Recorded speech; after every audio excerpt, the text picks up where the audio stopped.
Pranav from third year mechatronics. I am from Europe. So இப்போ நம்ம பார்க்க போறது குரு பிரணவ் கிட்ட வந்து நம்ம ஒரு முக்கியமான கான்செப்ட் கத்துக்க போறோம். என்ன ஃபார்முலானா பெண்டிங் ஃபார்முலா ஆர் ஃப்ளெக்சுவல் ஃபார்முலா அப்படின்றது ரொம்ப சிம்பிளான ஃபார்முலா தான். ரொம்ப போட தெரியுமா? போட்டியா? சரி ரொம்ப சிம்பிளான ஃபார்முலா தான். என்ன சிம்பிளான ஃபார்முலா மட்டும் சொல்றேன் பாருங்க. அந்த ஒரு ஃபார்முலா படிச்சாலே மார்க் நமக்கு வந்து ஒரு 2 மார்க்ஸ் வந்து ரிசர்வ் பண்ணிட்டோம்னு அர்த்தம். அத என்னன்னா 6 பேர் m னா யாரு? m னா பெண்டிங் மூமென்ட். சரியா? I னா யாரு? Moment of inertia. இப்ப சிக்மா பை y. சிக்மா னா யாரு? ஸ்ட்ரெஸ். இங்க முக்கியமா நம்ம பெண்டிங் ஃபார்முலானால இந்த ஸ்ட்ரெஸ்க்கு பேரு பெண்டிங் ஸ்ட்ரெஸ். சரியா? நம்ம ஃபார்முலா பேரு பெண்டிங் ஃபார்முலானால ஸ்ட்ரெஸ் தான் பெண்டிங் ஸ்ட்ரெஸ். அடுத்து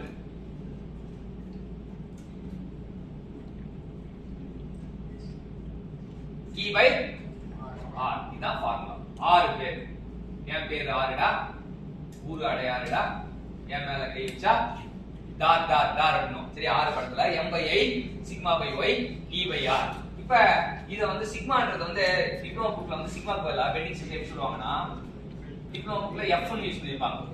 ஸ்மால் லெட்டர் F ன்னு யூஸ் பண்ணிருப்பாங்க. இதுக்கு வந்து ஒரு தம் மாதிரி சொல்லுவாங்க. May I fund you. May I fund you. Elizabeth ராணி. அவ்வளவுதான். May I fund you Elizabeth ராணி. Bending formula.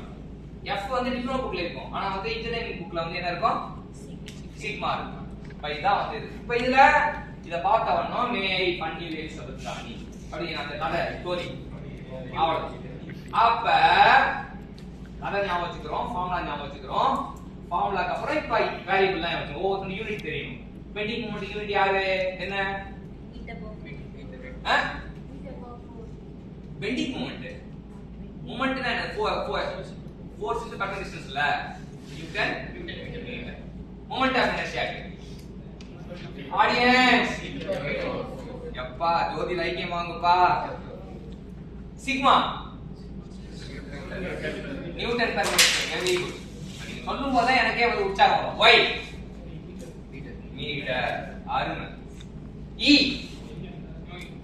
நோ யூனிட்டா? ஈடா நியூட்டன் பெர் மீட்டர் ஸ்கொயர்.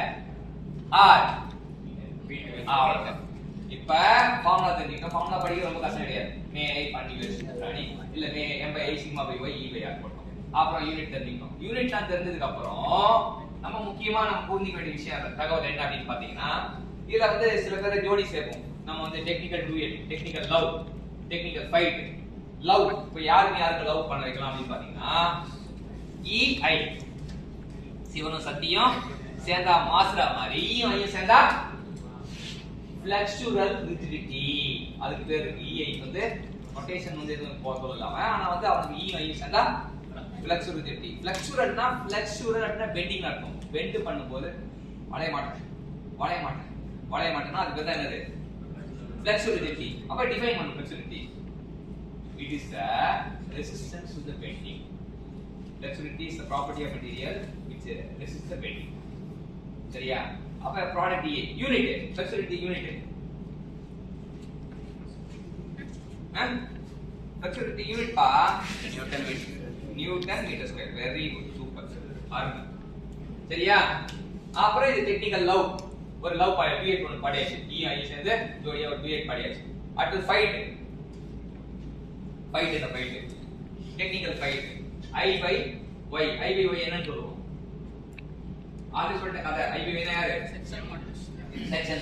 அவ்வளவுதான். Section modulus unit metre. Very good. சரியா? இப்ப அடுத்த டெக்னிக்கல் ஃபைட் m by z னா சிக்மா.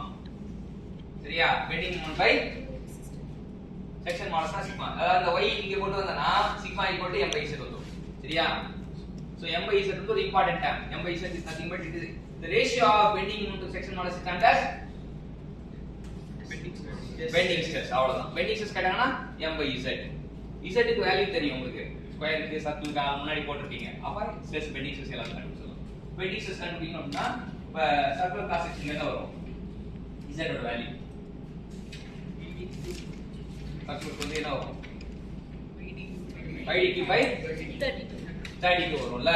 அப்ப சிக்மா கேட்டீங்கன்னா sigma equal to 32m by 5d. 5d³ circular cross section. இதே போல ஒரு கிராஸ் செக்ஷன் நீங்க எழுதிக்கலாம். அந்த பழைய ஃபார்முலா பார்த்து நீங்க அப்டேட் பண்ணிக்கலாம். ஒரு bending stress circular cross section மட்டும் போட்டுருங்க.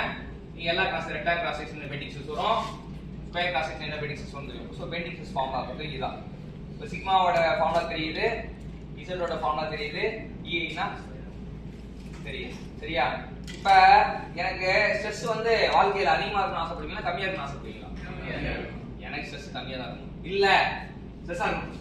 ஸ்ட்ரெஸ்ஸா யாரும் தெரியுங்களா?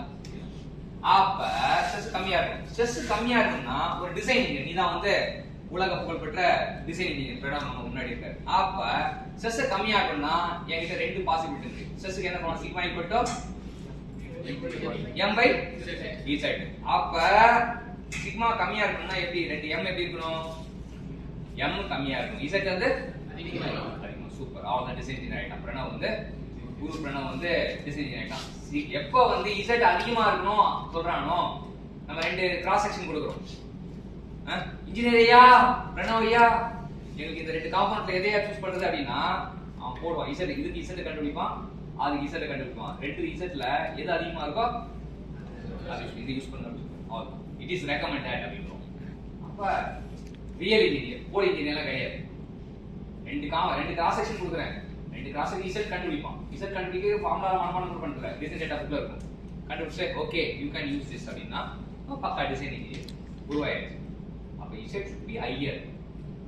Why? To reduce stress. m வந்து லோ பண்ண முடியாது. ஏன் z க்கு குறி வைக்கிறாங்க? ஏன் m குறி வைக்கல அப்படின்னா m இன்புட் எனக்கு கம்மியா மூவ்மென்ட் கொடுக்கணும்னு சொல்லக்கூடாது.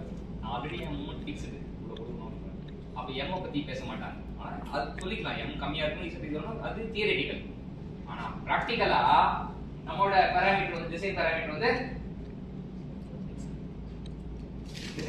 வந்து செக்ஷன் மாடல்ஸ். ஸ்ட்ரெஸ் கம்மியா இருக்கணும் செக்ஷன் மாடல்ஸ் தான் நான் முடிவு பண்ணுவேன். Is a better decision maker எப்படி கண்டுபிடிக்கனா நான் ஒரு ஐஐடிக்கு இன்டர்வியூ பண்ண வச்சிருக்கேன். ரெண்டு கிராஸ் செக்ஷன் இருக்கு. இந்த எது செலக்ட் பண்ணணும் அப்படினா இது செலக்டட் ஆகும். ஐஐடி குள்ள போறதுக்கு சரியா இசட் தான் வந்துரும். இது வந்து இன்டர்வியூ பாயிண்ட் ஆஃப் வியூ முக்கியம். நல்ல கம்பெனி கோர் கம்பெனி எல்லாம் போனா இந்த மாதிரி கேள்வி கேட்பாங்க. அப்ப அந்த மாதிரி கேட்கறதுக்கே ஆள் இல்ல. கோர் கம்பெனி மாதிரி கேட்கறதுக்கு ஆள் முன்னால வெச்சு வெறித்தனமா கேட்பாங்க. ஒரு 10 வருஷம் முன்னாடி 15 வருஷம் முன்னாடி வந்து வந்தா கோர் கம்பெனி போடையுமா குப்பியுமா இருக்கும். ஆனா இன்னைக்கு கேள்வி கேட்க மாட்டாங்க. ரைட் மேல டேஸ்ட் அப்படியே அந்த இப்ப நம்ம வந்து ஒரு ஐஸ்கிரீம் இருக்குன்னா ஐஸ்கிரீம் மேல கிரீம் கூட கேட்க மாட்டான். அது மாதிரி சரி என்னது சரியா செலக்ட். இன்னைக்கு ட்ரெண்ட் அப்படிதான் இருக்கு அப்படின்றேன். இப்போ செக்ஷன் மாடல்ஸ் என்னன்னு கூட்டி இந்த புரிதல் இருந்தாலே சூப்பர். செக்ஷன் மாடல்ஸ் வந்து எப்படி இருக்கணும்? அதிகமா இருக்கும். தூக்க தெளிவு விட செக்ஷன் மாடல்ஸ் அதிகமா இருக்கும். எவ்ரி டீசன் இருக்கு. செக்ஷன் மாடல் இருக்கு. ஏன் செக்ஷன் மாடல் அதிகமா இருக்கணும்? இதை கத்து கொடுத்த நம்ம குரு பிரணவுக்கு தேங்க்யூ.